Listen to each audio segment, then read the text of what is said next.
Welcome to BPC news bulletin. ముందుగా headlines. Angola అధ్యక్షుడు జోవో Manuel కు రాష్ట్రపతి భవన్ లో స్వాగతం పలికిన ప్రధాని నరేంద్ర మోడీ.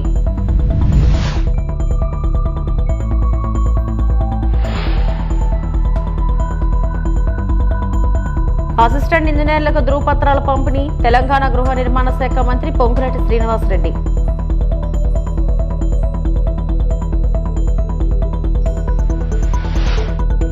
అమరావతి ప్రాజెక్టులకు శంకుస్థాపన మోడీకి లంకా దినకర్ కృతజ్ఞతలు.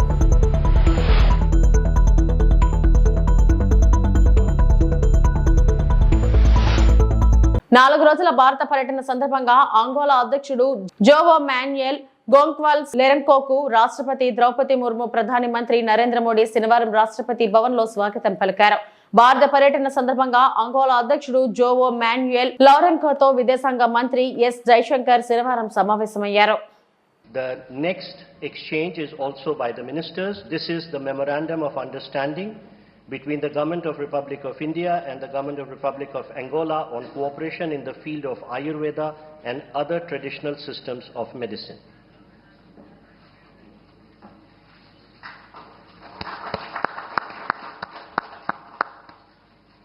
Thank you, ministers. Thank you, sir. Next, we have the exchange of the cooperation program between the Government of Republic of India and the Government of Republic of Angola in the domain of culture for the period 20. Pakistan పై పట్టణాన్ని కోపంతో ఉన్న ముస్లిం ప్రజా ప్రతినిధులు పాకిస్తాన్ పై suicide bomb దాడి చేస్తానంటున్న కర్ణాటక కాంగ్రెస్ మంత్రి జమీర్ అహ్మద్. ఆ suicide bomb కూడా మోడీ, అమిత్ షా కలిసి ఇవ్వాలన్న జమీర్. మా కాంగ్రెస్ పార్టీకి పాకిస్తాన్ తో సంబంధమే లేదని క్లారిటీ ఇచ్చిన కర్ణాటక మినిస్టర్ అహ్మద్, రెండు దేశాల మధ్య యుద్ధం వస్తే నేను రెడీగా ఉన్నా, ఇది జోక్ కాదు, సీరియస్ అన్న మంత్రి జమీర్ అహ్మద్. ಮುಂಚೆ ನಾನು ಹೇಳ್ತಾ ಇದ್ದೆ, ಭಾಳ ಸತಿ ಹೇಳ್ತೀನಿ ನಾನು, we are Indians, we are Hindustani, ನಮಗೂ ಪಾಕಿಸ್ತಾನಕ್ಕೆ ಸಂಬಂಧ ಇಲ್ಲ, ನಮಗೂ ಪಾಕಿಸ್ತಾನಿಗೆ ಯಾವ ಸಂಬಂಧನೂ ಇಲ್ಲ. ಯುದ್ಧ ಮಾಡಬೇಕಂದ್ರೆ ರೆಡಿ, ಅದಕ್ಕೆ ನನಗೆ ಅದೇ ಮಂತ್ರಿಯಾಗಿ ನಾನು ಕಳಿಸ್ತಾರಂದ್ರೆ ಹೇಳಿ ನಾನು ಹೋಗಲು ಸಿದ್ಧ, ನಾನೇ ಹೋಗ್ತೀನಿ ಅಲ್ಲಿ ಯುದ್ಧ ಮಾಡಬೇಕು ದೇಶಕ್ಕೋಸ್ಕರ. ನಡೀರಿ ಹೋಗ್ಬಿಡುವ, ನಾನು ಹೋಗ್ತೀನಿ ರೀ, ಬೇಕಾದ್ರೆ ಸುಸೈಡ್ ಬ್ಯಾಮ್ ಆಗ್ತೀನಿ ನಾನು ಓಪನ್. ನಾನು ಹೇಳ್ತಲ್ಲ ಕೇಳಿಲಿ, ನಾನು ತಮಾಷೆಗೆ ನಾನು ಜೋಶಲ್ಲಿ ಹೇಳ್ತಾ ಇಲ್ಲ, ಈ ದೇಶಕ್ಕೋಸ್ಕರ ನನ್ನ ಗತಿ ಇದ್ರೆ ಸುಸೈಡ್ ಬ್ಯಾಂಕ್ ನರೇಂದ್ರ ಮೋದಿ ಅವರು ಅಮಿತ್ ಶಾ ಕೊಳ್ಳಿ, ಅಲ್ಲ ಮೇಲೆ ಆಣೆ, ದೇವ್ರ ಮೇಲೆ ಆಣೆ ಕಟ್ಕೊಂಡು ನಾನು ಪಾಕಿಸ್ತಾನ ಹೋಗ್ತೀನಿ. ನಡಿ. తెలంగాణ ఇంద్రమ్మ ఇళ్లలో ఎలాంటి అవకతవకలకు తావు లేకుండా అత్యాధునిక ఏఐ సాంకేతికతను ఉపయోగిస్తున్నట్లు గృహ నిర్మాణ శాఖ మంత్రి పొంగులేటి శ్రీనివాసరెడ్డి తెలిపారు. హైదరాబాద్ గచ్చిబౌలిలోని న్యాక్ లో శిక్షణ పూర్తి చేసుకున్న 390 మంది అసిస్టెంట్ ఇంజనీర్లకు మంత్రి చేతుల మీదుగా ధృవపత్రాలు పంపిణీ చేశారు. రిజిస్ట్రేషన్ల శాఖలో పదోన్నతి పొందిన వారికి ఆర్డర్ కాపీలు అందించారు. ఇంద్రమ్మ ఇళ్ల నిర్మాణంలో ఎక్కడా తప్పు జరగకుండా చూసే బాధ్యత అసిస్టెంట్ ఇంజనీర్లదని పొంగులేటి స్పష్టం చేశారు. మనం 4 steps తో పేమెంట్ ఇస్తాం.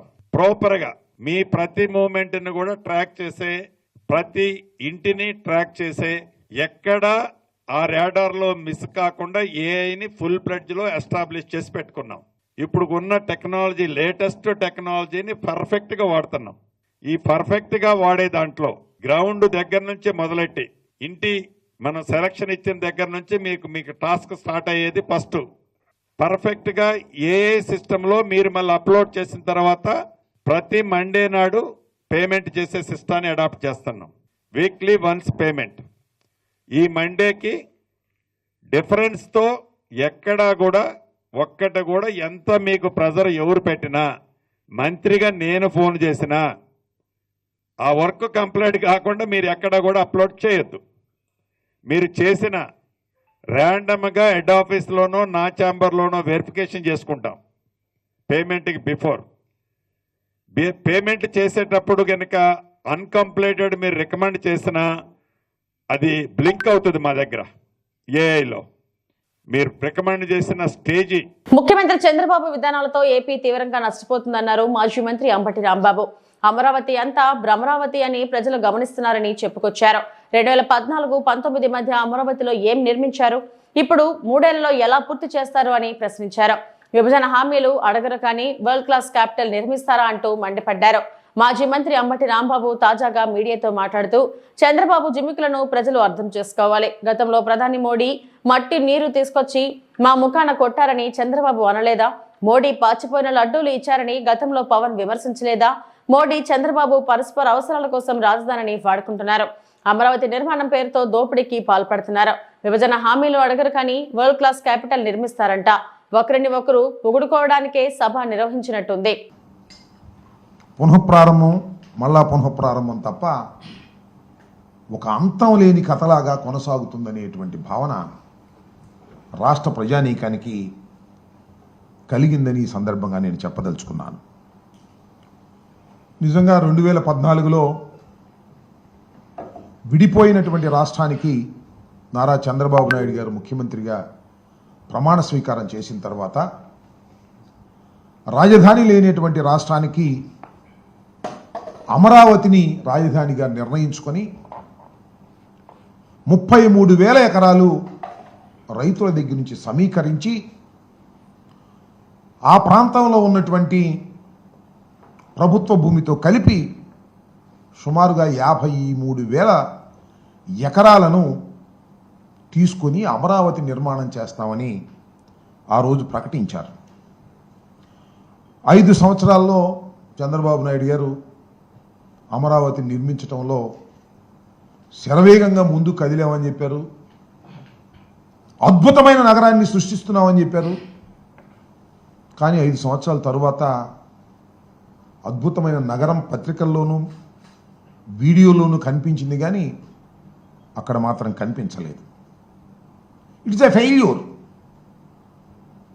5 సంవత్సరాల్లో అమరావతి నిర్మాణంలో చంద్రబాబు నాయుడు గారు అట్టర్ ఫెయిల్యూర్ అయ్యారనేది జగమెరిగిన సత్యం. చంద్రబాబు నాయుడు గారు ఏం చెప్పారంటే ఈ 5 సంవత్సరాల్లో 48,000 కోట్ల రూపాయలు ఖర్చు పెడతానని చెప్పారు. 48,000 కోట్ల రూపాయలు ఖర్చు పెడతామని చెప్పారు. 41,170 కోట్లు టెండర్లు పిలిచారు. విన్నారు కదా, 48,000 కోట్లు ఖర్చు పెడతామన్నారు.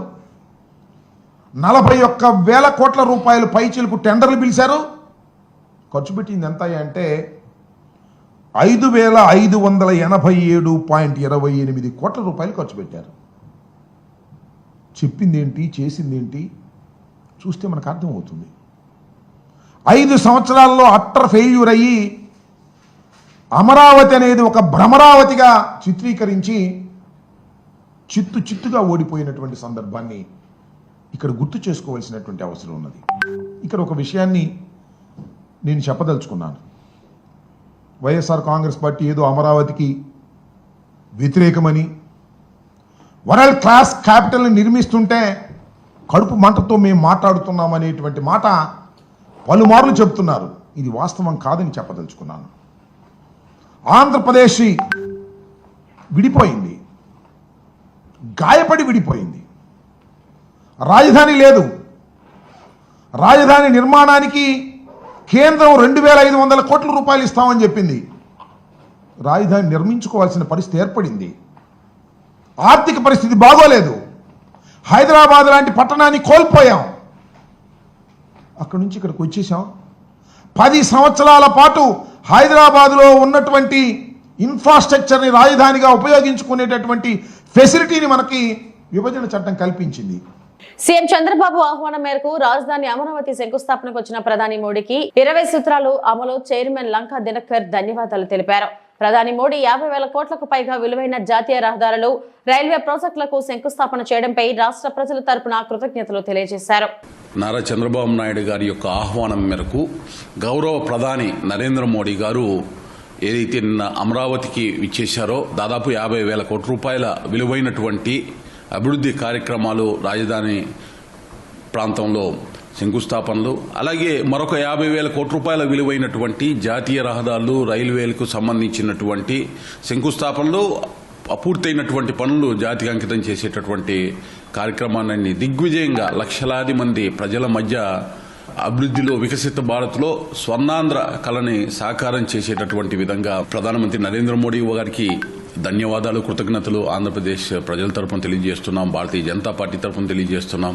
దేశంలో ఉగ్రవాదుల దాడుల వల్ల 28 మంది ప్రజలు తనువు చాలించారో వారికి బాధ్యతగా నిలిచేటటువంటి విధంగా ముఖ్యమంత్రి చంద్రబాబు నాయుడు గారు, ఉప ముఖ్యమంత్రి పవన్ కళ్యాణ్ గారు, విద్యాశాఖ మంత్రి లోకేష్ గారు ఒక సంఘీభావాన్ని తెలియజేయటమే కాకుండా ప్రధానమంత్రి గారికి మద్దతుగా నిలిచినటువంటి విధానం వారందరికీ కూడా ధన్యవాదాలు తెలియజేయాల్సినటువంటి అవసరం ఉంది. తిరుమల శ్రీవారిని ప్రముఖ సినీ గాయని ఉషా దర్శించుకున్నారు. శనివారం ఉదయం వీఐపీ విరామ సమయంలో కుటుంబ సభ్యులతో కలిసి స్వామివారి సేవలో పాల్గొని మొక్కులు చెల్లించుకున్నారు. దర్శనం అనంతరం రంగనాయకుల మండపంలో వేద పండితులు వేదాశీర్వచనం అందించగా ఆలయ అధికారులు స్వామివారి తీర్థ ప్రసాదాలను అందజేసి పట్టు వస్త్రంతో సత్కరించారు. ఆలయం వెలుపల ఉషా మీడియాతో మాట్లాడుతూ శ్రీవారి భక్తి గీతాన్ని ఆలపించి అలరించారు. స్వామివారిని దర్శన భాగ్యం కలగాలి అంటే చాలా అదృష్టం ఉండాలని తెలిపారు. ఆ దేవదేవుడు కరుణిస్తే తప్ప దర్శన భాగ్యం కలుగుతుందని అన్నారు. స్వామివారిని దర్శించుకోవడం చాలా అదృష్టంగా భావిస్తున్నానని తెలియజేశారు. వాయిస్ ఆఫ్ ఉషా అనే ఛానల్ ప్రారంభించినట్లు చెప్పారు. ఐకా రికార్డ్ లేబుల్ అనే రికార్డింగ్స్ ప్రారంభిస్తున్నట్లు తెలిపారు. కారు షికారు అనే ఇంటర్వ్యూ కూడా ప్లాన్ చేస్తున్నానని అన్నారు. ఇక పాడ్కాస్ట్ ఛానల్ సైతం ప్రారంభించినట్లు ఆమె వెల్లడించారు.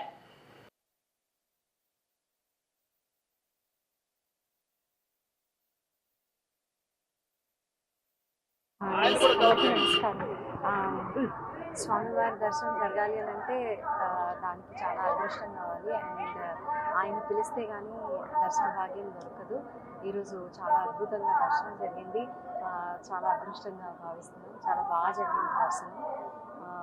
ఇలాంటి అదే పునర్దర్శన ప్రాప్తిరస్తు అంటారు కదా, ఎప్పుడు తిరుమలలో ఇలా దర్శనం కావాలని మనస్ఫూర్తిగా. నగవులు నిజమని నమ్మేదా పొగినడి ఆశను పొక్కనవే. నగవులు నిజమని నమ్మేదా పొగినడి ఆశను పొద్దనవే. నగవులు నిజమని నమ్మేదా.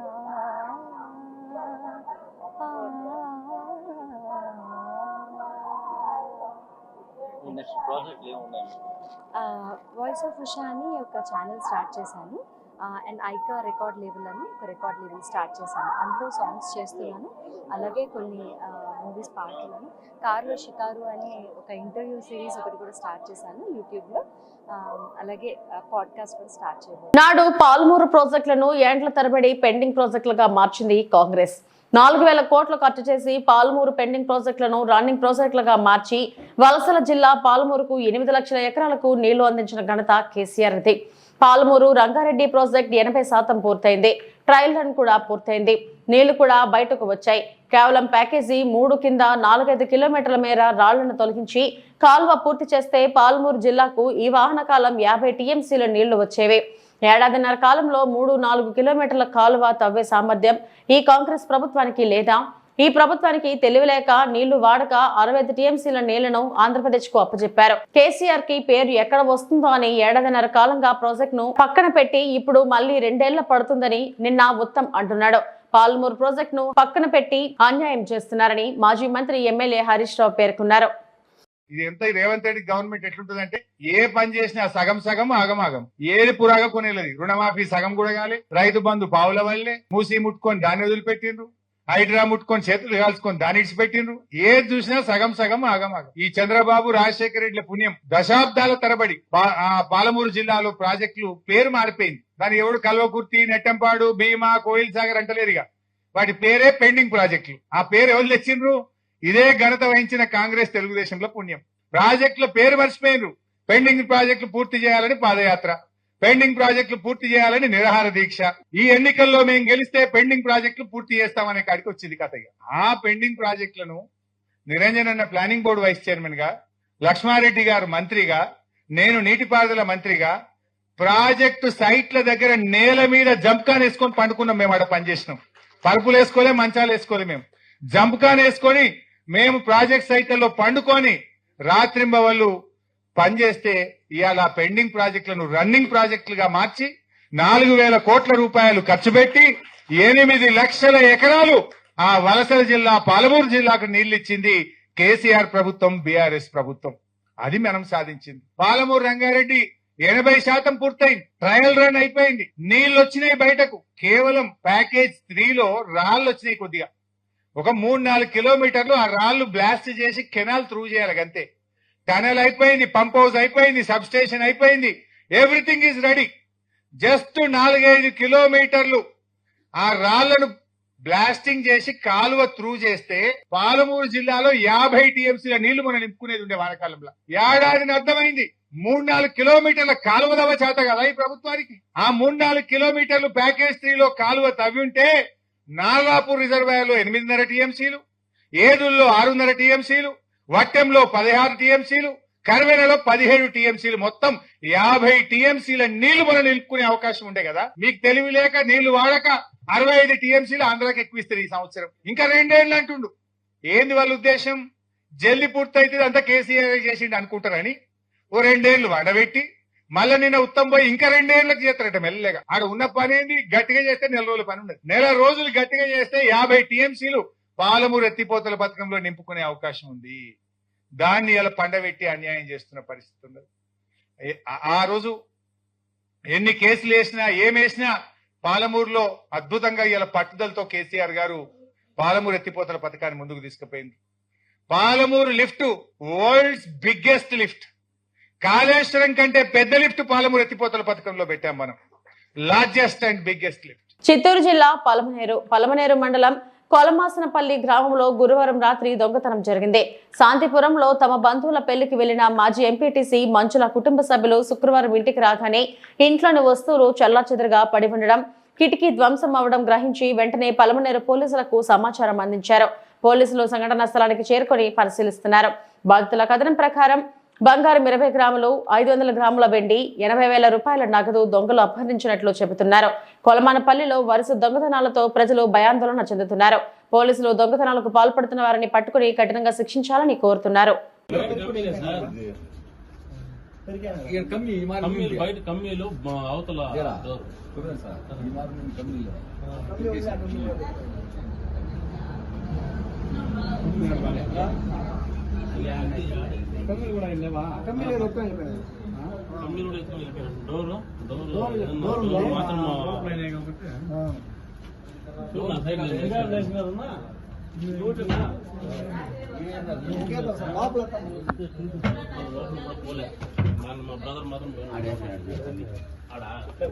బీగాలు తీసి లోపలికి ఎంటర్ అయ్యే కొందకి బీరో మొత్తం ఓపెన్ చేసి చాలా చెదురైపోయింది. ఏమో డౌట్ వచ్చి నీకు మళ్ళీ లోపలికి వెళ్ళి లోపల బీరో కూడా సేమ్ అదే లోపల సీక్రెట్ లాకర్ నుంచి మొత్తం చేసి చిన్న చెదరు వేస్తున్నారు. ఈ పక్క 2 బీరోలు ఉన్నాయి, అది కూడా సేమ్ అట్లా చేస్తున్నారు. చూసి హాల్లోకి చూసి ఈ కిటికీ ఓపెన్ చేస్తున్నారు. మళ్ళీ వెంటనే నేను సిఐ సార్కి ఫోన్ చేయడం, వచ్చి పోలీసులు అక్కడ వచ్చి తనిఖీలు అంతా జరిగినారు. నాకు తెలిసిన వరకు ఒక అమౌంట్ వచ్చి ఒక 75,000 ఉండాల, ఒక 20,000 బంగారు పేరు మీద అనుమానం ఉందా? అనుమానం అనేది ఎవరికి లేదు. అది పోలీసు వాళ్ళు కొంచెం శ్రద్ధ తీసుకొని చేస్తే దొంగలు బయటపడాలి. ఇంకొకటి వచ్చి ఇలాంటిది ఇంకొక ఇల్లు జరగకుండా పోలీసు వాళ్ళే గోల్కొండ మండలం పాకులపాడు జంక్షన్ వద్ద 50 కేజీలు గంజాయి పట్టుకున్న గోల్కొండ పోలీసులు. నర్సీపట్నం రూరల్ పోలీస్ స్టేషన్ లో శ్రీనివాసరావు మీడియా సమావేశం నిర్వహించారు. అందరికీ నమస్కారం. ఈ రోజున Narsipatnam sub division Narsipatnam circle Golkonda police station లిమిట్స్లోని పాకులపాడు దగ్గర on information Narsipatnam rural inspector Revathamma గారు మరియు rural SI Rajarao, Golkonda SI Ramarao గారు వీళ్ళంతా కలిసి స్పెషల్ పార్టీ కానిస్టేబుల్స్ మరియు లోకల్ కానిస్టేబుల్స్ కలిసి వెహికల్ చెకింగ్ నిర్వహిస్తుండగా చింతపల్లి వైపు నుంచి ఒక కారు ఒకటి వస్తూ పోలీస్ పార్టీని చూసి ఆఫ్ చేసి వాళ్ళు పారిపోతుండగా వాళ్ళని పట్టుకొని మొత్తం ముద్దాలండి ముగ్గురు పారిపోతుండగా మన పార్టీ అంతా చేసి వాళ్ళని అప్రిహెండ్ చేయడం జరిగింది. ఆ జరిగిన తర్వాత వాళ్ళు పారిపోవడానికి కారణం ఏంటి అన్నది వాళ్ళని క్వశ్చన్ చేస్తూ కార్ని థరోగా చెక్ చేస్తే కారులోని ఈ సైడ్ డోర్స్ దగ్గర, బోనెట్ దగ్గర ఇవన్నీ కూడాను ఆ ఫ్రేమ్స్ ఓపెన్ చేసి ఆ ఫ్రేమ్స్లోని సుమారుగా 50 కేజీలు గాంజాని వాళ్ళు అందులో కన్సీల్ చేసి తీసుకొని వస్తూ మనకి దొరికారు. అందులో వీళ్ళది కర్రీ అప్పన్న అండి, ఈయన డ్రైవర్, ఈయనకి ఎవరైతే గంజాయి కొనడానికి డెస్టినేషన్ పర్సన్ ఎవరైతే ఉన్నారో ఆయన ప్రజెంట్ అబ్స్టాండింగ్లో ఉన్నాడు. ఆయనేమో వీనికే ఫైనాన్స్ చేసి ఒక కారు, ఇప్పుడు ఈ AP 39 FF 5868 car, Ertiga car, ఆ కార్ని కొనేసి కేవలం ఈ గాంజా ట్రాన్స్పోర్టేషన్ కోసం అని చెప్పేసి ఆయనకి A2కి ఇవ్వడం జరిగింది. A3, A4, A2 ముగ్గురు కూడా కజిన్స్ అండి. వాళ్ళు గౌరాబాయ్ కమ్యూనిటీ దారకొండ పంచాయతీలోని దబ్బకోట విలేజ్ వీళ్ళది. వీళ్ళు ఎప్పుడో ఒక 50 years బ్యాక్ వీళ్ళు వెళ్ళి వీళ్ళ ఫ్యామిలీస్ అక్కడ సెటిల్ అయిపోయి వీళ్ళు అక్కడ ఆ బిజినెస్తో పాటు ఈ గాంజాను కూడా అమ్మడం, ట్రాన్స్పోర్ట్ చేయడం ఇదంతా కూడా బిజినెస్గా పెట్టుకొని చేస్తున్నారు. ఎవరైతే ఈ కార్ డ్రైవరు ఉన్నారో ఆయనకి గతంలో ఒక గంజాయి కేసు ఉంది. అలాగే కర్రీ రాజు అండి, ఈయనకి 4 కేసులు ఉన్నాయి, గంజాయి కేసులు 4 కేసులు ఉన్నాయి. అట్లాగే A4 బైక్ మెకానిక్, ఈయన మీద అయితే ఏం కేసులు లేవు. అట్లాగే ఎవరైతే డెస్టినేషన్ పర్సన్ అంటే లాస్ట్ గాంజా రిసీవ్ చేసుకున్న పర్సన్ ఉన్నాడో ఆయన మీద కూడా 2 గంజాయి కేసులు ఉన్నాయి. వీళ్ళంతా కూడా దీనికి అలవాటు పడిన నేరస్తులు, గంజా వ్యాపారం చేయడానికి. వీళ్ళందరినీ కూడా చాకచక్యంగా మన సిబ్బంది అంతా కూడా చాలా చాకచక్యంగా వ్యవహరించి దీన్ని సీజ్ చేయడం జరిగింది, గంజాని పట్టుకోవడం జరిగింది. వీళ్ళ మీద చాలా కేసులు ఉన్నాయి కాబట్టి ఫైనాన్షియల్ ఇన్వెస్టిగేషన్ కూడా చేసి వీళ్ళ తాలూకు ఆస్తులు ఏమున్నాయి ఏంటి అన్నదంతా కూడా మేము చేయడం జరుగుతుంది. ఆల్రెడీ PD యాక్ట్ కూడా వీళ్ళ మీద పెట్టడానికి ప్రపోజ్ చేస్తున్నారు. వీళ్ళని ఈ టీంని మన SP గారు, అనకాపల్లి జిల్లా SP గారు తుహిన్ సింగ్ IPS గారు అభినందించడం జరిగింది. రేపు క్రైమ్ మీటింగ్లో వాళ్ళకి రివార్డ్స్ ఇవ్వడం జరుగుతుంది. నేను కూడా వీళ్ళందరినీ కూడా ఎంటైర్ టీం అంతా కూడాను అప్రిషియేట్ చేస్తున్నాను. 2,50,000 అండి మన దగ్గర అయితే. ఇప్పుడు వన్స్ ఇది కానీ డెస్టినేషన్కి వెళ్ళేసరికి ఇంచుమించుగా ఒక 10 times పెరుగుతుంది అన్నమాట. ఇంకా ఎక్కువే జరగడానికి ఉంది. 10 to 15 times వరకు దీని తాలూకా వాల్యూ అక్కడ ఉన్న డిమాండ్ని బట్టి ఇది అవుతుంది. మహిళా అభివృద్ధి మరియు శిశు సంక్షేమ శాఖ అధికారిని కుమారి K. విజయ ఆదేశాల మేరకు పిఠాపురం ప్రాజెక్ట్ CDPO శ్రీమతి CHSK దుర్గాదేవి ఆధ్వర్యంలో జిల్లా బాలల పరిరక్షణ విభాగం కౌన్సిలర్ B. దుర్గారాణి ఈ రోజు పిఠాపురం మండలంలోని చిత్రాడ గ్రామంలో కిషోరి వికాసము సమ్మర్ క్యాంప్ ను శిక్షణ తరగతులు ప్రారంభించడం జరిగింది. దుర్గారాణి మాట్లాడుతూ కిషోర బాలికలను చైతన్యవంతులుగా తీర్చిదిద్దడానికి కిషోర్ వికాసాన్ని ఏ విధంగా సాధించాలి, కమ్యూనికేషన్ స్కిల్స్ ఎలాగ డెవలప్ చేయాలి అనే అంశాలపైన, అలాగే బాలల హక్కులు, చట్టాలు, కౌమర్ బాలికల సమస్యలు, ఆరోగ్యవంతమైన పోషణ అవసరాలు, పిల్లల సంరక్షణ, బాలల సంరక్షణలో బాల కార్మిక వ్యవస్థ నిర్మూలన, బాల్య వివాహ నిర్మూలన చట్టాల గురించి, అలాగే పోక్సో చట్టం గురించి, కౌమారంలో వచ్చే మార్పులు మరియు సమస్యల గురించి, 18 సంవత్సరంలో నిండకుండా వివాహం చేస్తే సంభవించే అనార్థాల గురించి, అంతేకాకుండా ఫెసిలిటర్ గ్రూప్ డిస్కషన్స్ మరియు పిల్లలతో డ్రామాలు, రోల్ ప్లే లాంటివి చేయించడం ద్వారా పిల్లల్లో ఉన్న స్కిల్స్ కూడా డెవలప్ చేయడం, వాళ్ళని ఎడ్యుకేట్ చేయడం అనే అంశాల మీద పిల్లలకు ఈ తరగతులలో శిక్షణ ఇవ్వనున్నారని తెలిపారు. ICDS supervisor M. దేవకుమారి, GMSKలు P. వెంకటలక్ష్మి, లక్ష్మి, మాధవి అంగన్వాడీలు ఈ కార్యక్రమంలో పాల్గొన్నారు. జరుగుతున్నాయి కదా, ఈ అబ్యూజెస్ జరగకుండా ఇలా గుర్తించడం ఎలాగా, వాటిని ఒకవేళ జరిగితే వాటి నుంచి మనం రక్షణ ఏ రకంగా పొందాలి అన్నది, అలాగే బాల్య వివాహాలు ఎక్కువగా జరుగుతూ ఉంటాయి కాబట్టి ఈ సమ్మర్ సీజన్లో వాటి కోసం కూడా మీకు ఏమైనా తెలిస్తే ఇమీడియట్గా మీ అందరికీ తెలిసా చైల్డ్ హెల్ప్ లైన్ అనేది ఒకటి ఉందని 1098 అనే ఒక టోల్ ఫ్రీ నెంబర్ ఉంటుంది. ఇది కాన్ఫిడెన్షియల్గా ఉంచుతాం. ఎవరైనా సరే, ఇప్పుడు నేనే కాల్ చేశాను, మా పక్కన ఒక అమ్మాయి మ్యారేజ్ అవుతుంది, ఈ విషయాలు ఎప్పుడైతే నేను 1098 టోల్ ఫ్రీ నెంబర్కి కాల్ చేశానో మన వివరాలు కానీ, నా పేరు కానీ, నా ఫోన్ నెంబర్ కానీ వచ్చి చెప్పరు. కాన్ఫిడెన్షియల్గా ఉంచి స్థానికంగా ఎవరంటే ఈ మ్యారేజ్ అనేవి జరిగినప్పుడు ఇమీడియట్గా వాళ్ళకి తెలియజేస్తారు. వాళ్ళే వచ్చి ఈ ప్రాబ్లమ్ మీకు ఎవరికైతే బాల్య వివాహం జరుగుతుందో వాళ్ళు ఇమీడియట్గా ఈ పెళ్లి జరగకుండా ఆపడానికి తను చర్యలు తీసుకుంటారు అనమాట. అలా ఎవరైనా కాదని చేస్తే ఇమీడియట్గా చట్టపరంగా వాళ్ళ మీద యాక్షన్ తీసుకోవడం కూడా జరుగుతుంది. అలాగే ఇవాళ రేపు బాల మీద వేధింపులు ఎక్కువగా జరుగుతున్నాయి కదా, అటువంటి విషయాలు తెలిసినా సరే మీరు ఈ నెంబర్కి కాల్ చేసి చెప్పచ్చు. అలాగే ప్రతి ఒక్కరికి కూడా సేఫ్ టచ్కి అన్సేఫ్ టచ్కి డిఫరెన్స్ తెలియాలి, ముఖ్యంగా ఆడపిల్లలకి. మంచి స్పర్శ, చెడు స్పర్శ కదా, ఎక్కడైనా సరే మనల్ని, ముఖ్యంగా ఆడపిల్లల్ని 4 చోట్ల ఎవరు తాకూడదు. వాళ్ళని చూడమని కానీ మనల్ని చూడమని కానీ వాళ్ళు అడగకూడదు. ఆ 4 ప్లేసులు ఏంటి అని అంటే 1 మన పెదవులు, 2 మన ఛాతీ భాగం, 3 మన 2 కాళ్ళ మధ్య భాగం, 4 మన వెనక వైపు నడుము కింద భాగం. ఈ 4 ప్లేసెస్ లో ఏంటి అంటే ఈ కౌమారస్ లో ఉన్న భాగాలన్నింటినీ కూడాను ఇక్కడ నుంచి ఈ సమ్మర్ క్యాంపెయిన్ లో ఇక్కడ మే 2 నుంచి జూన్ 10వ తారీఖు వరకు మనకి 12 సెషన్స్ గా రకరకాల టాపిక్స్ మీద జరుగుతూ ఉంటుంది. మన ఈ చిత్రాలలో మన ఉన్న స్థానిక జిఎంఎస్కేలు అలాగే ఏఎన్ఎంలు అంగన్వాడీ సెంటర్స్ లో ఉన్న టీచర్స్ ద్వారా మన స్థానికంగా ఎవరైతే సూపర్వైజర్ ఉన్నారో వాళ్ళ పర్యవేక్షణ జరుగుతూ ఉంటుంది. కాబట్టి రెగ్యులర్ గా మీరు ఈ 12 సెషన్స్ లో వచ్చి ఈ ఇవి ఇప్పటివరకు నా బులెటిన్ అప్డేట్స్. నమస్తే.